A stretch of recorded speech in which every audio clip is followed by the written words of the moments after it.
अच्छा फाइनली हम जो है ना वो इस टाइम मेमन जो गोट का जो डैम है उसके ऊपर खड़े हैं और हमें नहीं पता कि पानी की गहराई क्या है और मैं इस पर जंप करना नहीं जा रहा। तो ये देखें आप दूर तक फैला हुआ है और ये बारिशों के सीज़न में इसमें पानी आता है। हम अपने फाइनल डेस्टिनेशन पे पहुंच चुके हैं। एक शॉट आपको ये देखें आप का प्रॉपर ये है, आप जरा देख सकते हैं बहुत गहरा पानी है।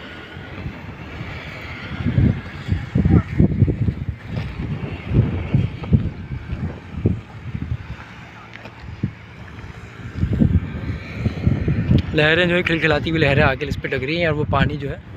अभी जो बारिश आज के बताया गया अगर आज बारिश होती तो ये मस्जिद जो पानी है ना वो जो यहाँ के रिहायशी इलाके हैं वहाँ की तरफ जो है पानी निकलेगा और उसी के बारे में जो है ना प्रोटेक्शन की जाती है लोगों को कि जी आप एहतियात करें, डैम आपका टूट गया है, डैम आपका जो है ना ओवरफ्लो हो गया है।